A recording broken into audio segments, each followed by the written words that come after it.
महर्षि में ही अनुभव ज्ञान से परमाराध्य सदगुरु महाराज की अमृत वाणी, यह सुंदर मनुष्य शरीर पाकर जो क्षणिक विषय सुख में लवलीन रहते हुए माते रहते हैं और इसी में अपना कुशल समझते हैं, वे अत्यंत भूल गए। ईश्वर की भक्ति से अपना कल्याण होगा, इसका विश्वास बहुत दृढ़ता से सबको करना चाहिए। कल्याण की खोज लोग बाहर दौड़ते हैं, कल्याण अपने पास है। जो परमात्मा को भजते हैं उनका परम कल्याण होता है। ईश्वर भक्त बनने के लिए ईश्वर में अड़िग विश्वास होना चाहिए। जिसको ईश्वर में अड़िग विश्वास है उसको कुछ भी हो जाए ईश्वर भक्ति करने में नहीं गिरेगा, वही ईश्वर भक्त होगा। ईश्वर दर्शन से ही परम कल्याण होता है, दूसरे से नहीं। परम कल्याण के लाभ के लिए ईश्वर की भक्ति करो, इसी से काम क्रोधाधिक विकारों का दमन होगा। ईश्वर रूपी कील को जो पकड़े रहते हैं वे संसार रूपी चक्की में नहीं पीसे जाते हैं। मतलब ईश्वर की जो भक्ति करते हैं वह नहीं पीसे जाते हैं, वे जन्म ही नहीं लेते। जैसे मुसाफिर को मालूम नहीं हो कि क्या लेना कहाँ जाना है, वह हैरान ही हैरान होता रहेगा।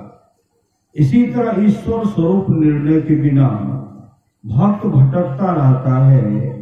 इसलिए ईश्वर स्वरूप का ज्ञान अवश्य होना चाहिए। इस भजन का जिसने आरंभ कर दिया है, कुछ भी प्रयास किया है तो उसका प्रयास विफल नहीं होगा।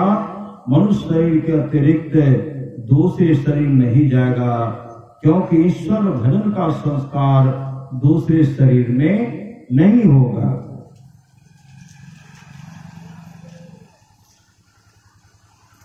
मनुष्य शरीर साधनों का घर और मोक्ष का द्वार है। इसे पाकर जिसने यूं ही गंवा दिया उसे बहुत जन्मों तक पछताना पड़ेगा और 84 का दुख भोगना पड़ेगा। इसलिए सचेत रहो। संसार में जितनी सवारियां हैं, किसी से मोक्ष धाम में नहीं पहुंच सकता। लेकिन जिसने अपने मन पर काबू कर लिया है वे ही मोक्ष धाम तक पहुंचते हैं। मन मस्त पागल हाथी से भी विशेष पागल है। सब कोई सावधान होकर अवश्य भजन करो, रास्ते चलते भी ध्यान करो। भूलो मत, ध्यान का मतलब खो जाना नहीं, बल्कि हमेशा सजग और सतर्क रहना है। केवल शरीर और संसार में लिपटकर सांसारिक दुख न उठाओ।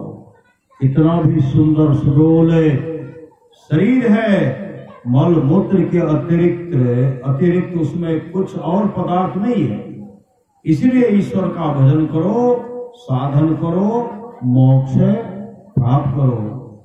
संसार में तुम अपने को संभाल कर रखो कि तुम्हारी कोई निंदा न करे। यदि तुम्हारा आचरण ठीक है और लोग तुम्हारी निंदा करें तो परवाह मत करो।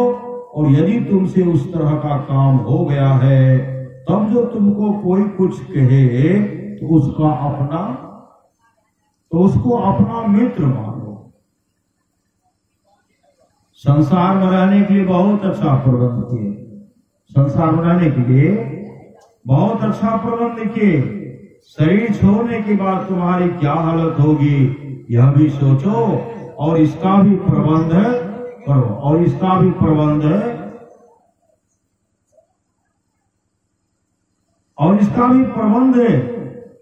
करो।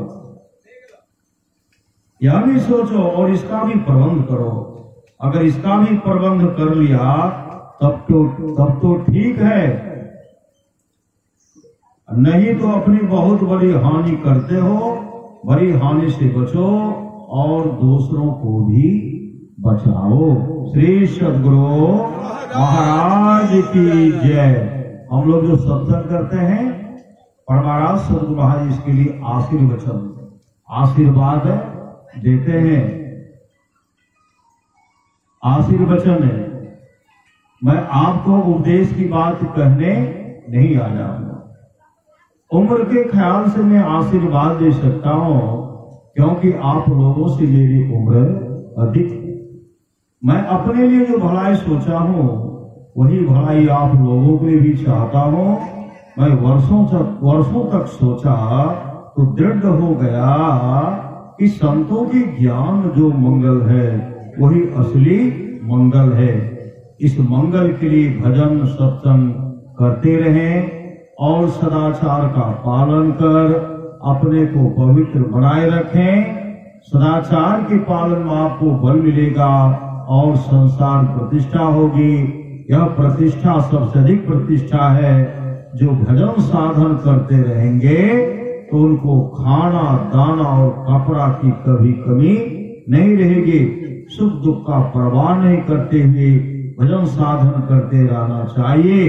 मैं ईश्वर से प्रार्थना करता हूँ कि आप लोग सुखी रहें। परम पूज्य महर्षि ने ही ब्रह्मा जी महाराज के आशीर्वचन है। दिनांक 22 में 1967 को बिहार राज्य अंतर्गत भागलपुर स्थित महर्षि ने आश्रम कुप्पा घाट में हुआ था। श्री सद्गुरु महाराज की जय।